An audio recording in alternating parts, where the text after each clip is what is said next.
Trump पर हुए हमले में उसका हाथ था। ईरान इस इल्जाम से बहुत ज्यादा गुस्सा है, लेकिन अब डोनाल्ड ट्रंप को लेकर एक नई खबर फैल चुकी है और इस बार ट्रंप का नया दुश्मन ज्यादा खतरनाक है। Greatest political comeback in the history of the United States of America.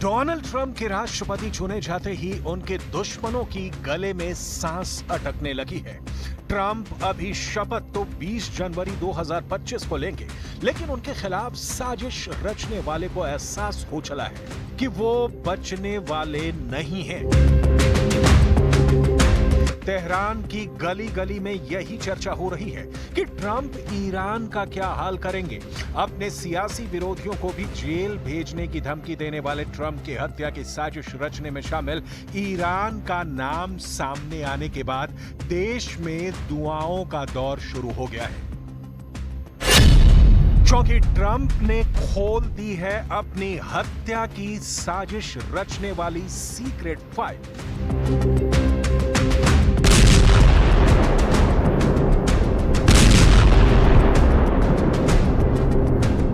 Iran के प्रति ट्रंप की नीतियां 2016 में ही क्लियर हो गई थी कि वो इस देश के साथ कैसे डील करेंगे। ईरान ने भी खुलकर ट्रंप की मुखालफत की थी।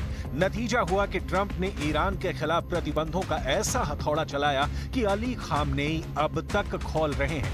इस बीच ट्रंप व्हाइट हाउस पहुंचने वाले हैं और इजरायल के साथ ईरान का तनाव इस वक्त चरम पर है।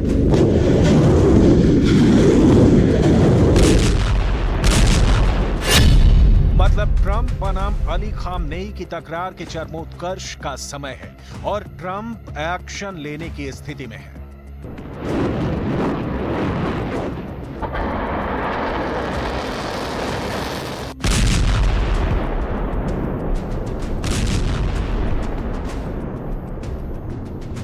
एक्शन का बड़ा कारण भी मिल गया है कि ईरान ने ही ट्रंप की हत्या की साजिश रची।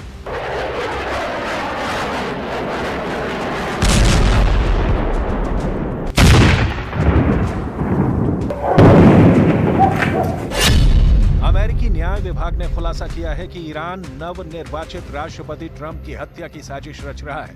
न्याय विभाग ने एक ईरानी व्यक्ति पर ट्रंप की हत्या की साजिश रचने के लिए आरोप तय किया है। आरोप के मुताबिक ईरान के Islamic revolutionary guard core IRGC के अधिकारियों ने इस व्यक्ति को ट्रंप की हत्या की साजिश रचने के लिए हायर किया था। उसे अमेरिकी राष्ट्रपति चुनाव से पहले ट्रंप की हत्या का काम सौंपा गया था।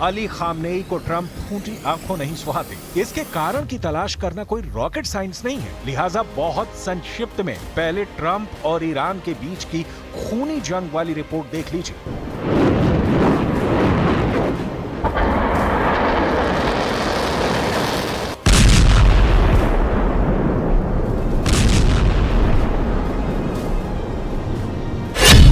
3 जनवरी 2020 को बगदाद हवाई अड्डे पर हुए एक अमेरिकी ड्रोन हमले में कासिम सुलेमानी की मौत हो गई थी।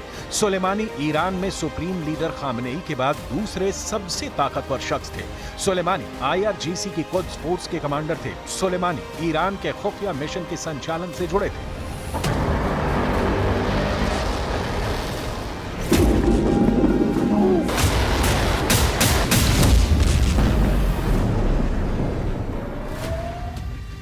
सुलेमानी की मौत ने ईरान को झकझोर कर रख दिया था। उसी वक्त सुप्रीम लीडर अली खामनेई ने ट्रंप से बदले की कसम खाई थी, लेकिन 2020 के राष्ट्रपति चुनाव में ट्रंप हार गए और ईरान के बदले का जोश ठंडा पड़ गया। लेकिन दोनों के बीच दुश्मनी की जो लकीरें खींची वो भरी नहीं। इस बीच 2022 में ट्रंप ने 2024 में होने वाले राष्ट्रपति चुनाव का कैंपेन शुरू कर दिया और अली खामनेई की बदले वाली आग फिर लहक उठी। मैनहट्टन में संघीय अदालत में दायर एक आपराधिक शिकायत में आरोप लगाया गया कि IRGC के एक अधिकारी ने सितंबर में एक भाड़े के शूटर को ट्रंप की निगरानी करने और उन्हें मारने की योजना बनाने का निर्देश दिया था।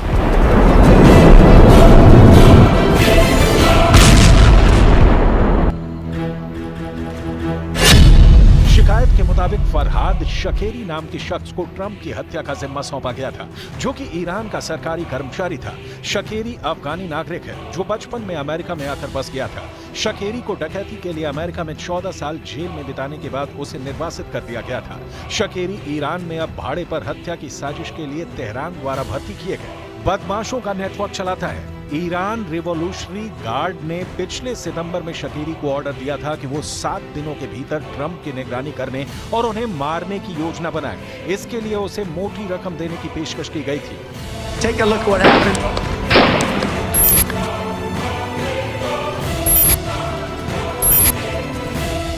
शकेरी 7 दिनों की समय सीमा में कोई योजना बनाने में असमर्थ था। इसके बाद उसने IRGC के अधिकारियों से समय सीमा को राष्ट्रपति चुनाव के बाद आगे बढ़ने का इंतजार करने का आग्रह किया था। फरहाद शकेरी का मानना था कि ट्रंप राष्ट्रपति चुनाव में हार जाएंगे। शकेरी के अलावा जिन 2 लोगों पर आरोप तय किए गए हैं उनके नाम हैं कार्लिसल रिवेरा और जोनाथन लोडहॉल। ये दोनों अमेरिकी नागरिक हैं। दोनों को न्यूयॉर्क में गिरफ्तार किया गया था। अमेरिकी सरकार ने बार बार चिंता जताई है कि ईरान 2020 के ड्रोन हमलों में कासिम सुलेमानी की मौत का बदला लेने की कोशिश कर सकता है। इस हमले का आदेश ट्रंप ने राष्ट्रपति रहते हुए दिया था। इसके कारण ईरान द्वारा ट्रंप या उनके पूर्व सलाहकारों को मारने की कोशिश का अंदेशा था। Take a look what happened.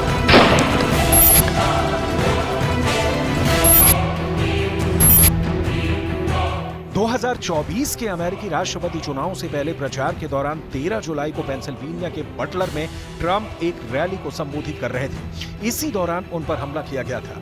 हालांकि गोली उनके कान को छूकर निकल गई थी और इस हमले में वो बाल बच गए थे। इसके बाद सितंबर 2024 में उन पर दूसरी बार हमला हुआ था। ट्रंप 16 सितंबर की दोपहर गोल्फ खेल रहे थे, तभी गोलियों की आवाजें आने लगी।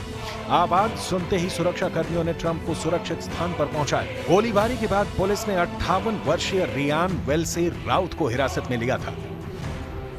चुनाव कैंपेन में अपने ऊपर हुए हमले में बचने के पीछे ट्रंप ने बताया कि वो अपने विरोधियों को कुचल देने के लिए जिंदा बच गए हैं। अमेरिका की जांच एजेंसियों ने उसी वक्त हत्या की साजिश में ईरान का हाथ होने का अंदेशा जताते हुए जांच शुरू कर दी थी और अब आरोप भी तय कर दिए गए हैं। जाहिर है तेहरान में हलचल तेज है कि ट्रंप अब ईरान की क्या गत बने।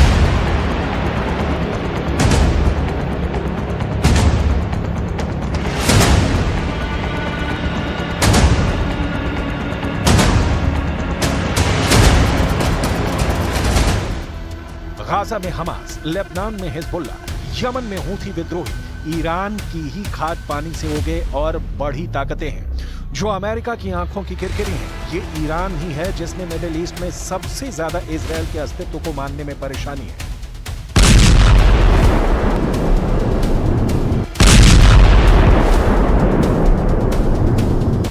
ये ईरान ही है जिसने पहले अप्रैल में, उसके बाद अक्टूबर में इजराइल पर इसलिए हमला किया क्योंकि हमास और हिजबुल्ला के नेताओं को इजराइल ने मिट्टी में मिला दिया।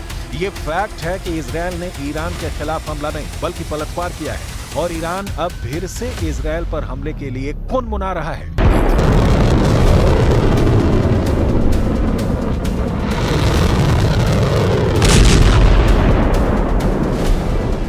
लेकिन पिछले 2 हमलों के बाद अमेरिका में सरकार बदलने जा रही है और राष्ट्रपति बाइडेन की तरह ट्रंप ईरान को किसी तरह की ढील नहीं देने वाले हैं। तय कर दिया है कि ट्रंप की हत्या की साजिश ईरान ही रच रहा है।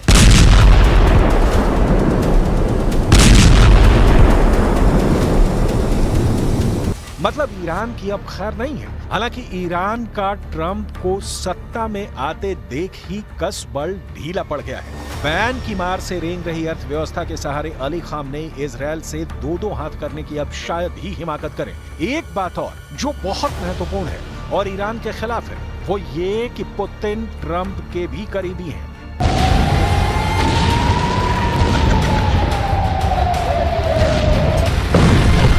कहीं ट्रंप और पुतिन की ये डील होती है कि ट्रंप यूक्रेन के खिलाफ पुतिन का साथ देने के लिए तैयार है, तो ईरान के लिए पुतिन की जो सहानुभूति उमड़ी है वो पल भर में हवा हो जाएगी। ट्रंप ये ऐलान कर चुके हैं कि वो चाहे तो रूस यूक्रेन युद्ध बंद करा दें और ईरान इजरायल के बीच के तनाव को मिटा दें। देखने वाली बात यह है कि अमेरिका में सरकार रिपब्लिकन हो या डेमोक्रेट की, जियोपॉलिटिकल डिमांड ये है कि अमेरिका को इजरायल के साथ खड़ा होना ही होगा।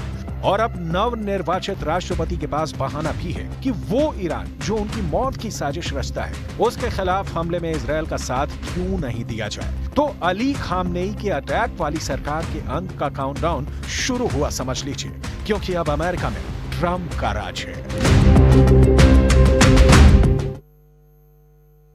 बुलेटिन में फिलहाल इतना ही। आप बने